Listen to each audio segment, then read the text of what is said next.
apparently we're all born synesthetic, and like when we're up to, I think it's about 18 months when our brain starts to compartmentalize our senses, everything kind of separates. But some of us actually hold on to synesthesia.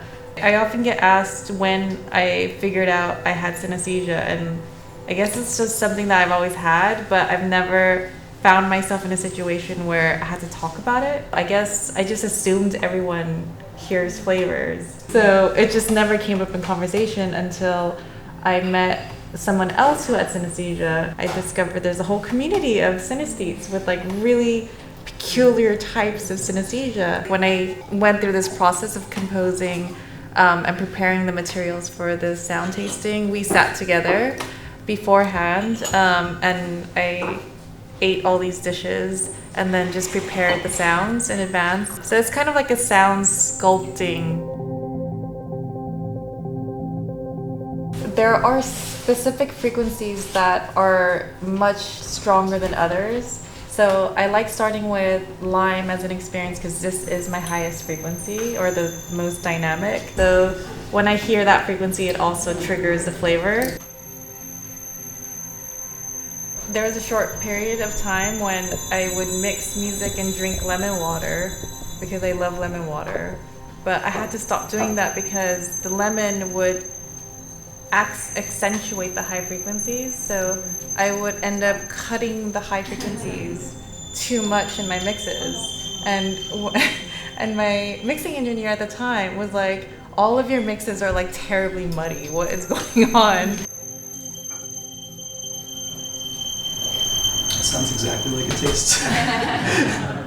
The experience with Touch Me that you tried is something that we're doing in Playtronica.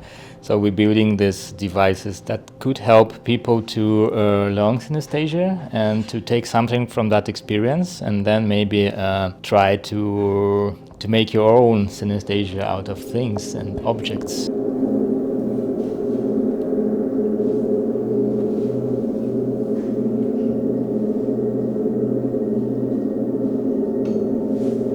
That dish to me is not super intense like the lime.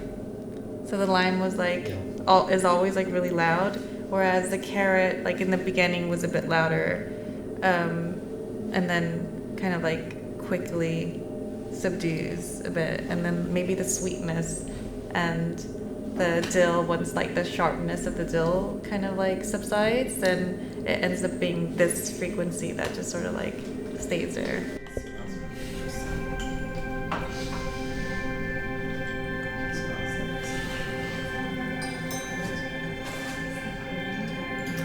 Like this is the watermelon. It's quite sweet and like light, and then like when the onion and the coriander kicks in, it does like this kind of strange.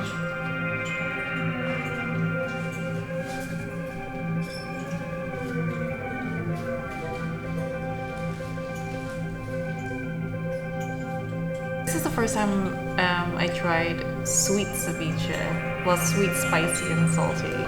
It was just like, it's like an explosion. The clown are coming from the street. Mm-hmm. We discovered that the Reichenberger was full of these small plum trees. Mm-hmm. And we collected some of them and we started to ferment them.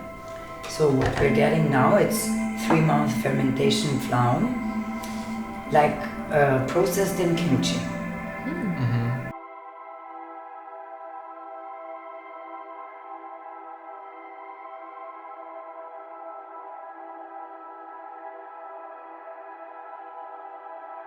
I wish we can discover more this world with sounds and with ears than with eyes. So I think that's the main idea also behind Playtronica. We should hear more than see.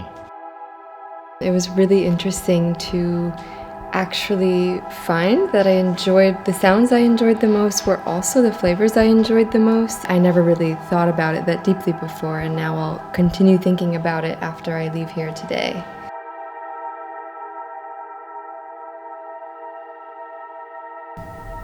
Yeah, but this was so lovely, and I'm really grateful that you came, and I hope you enjoyed the experience. Thank you very much for coming. Thank you for sharing.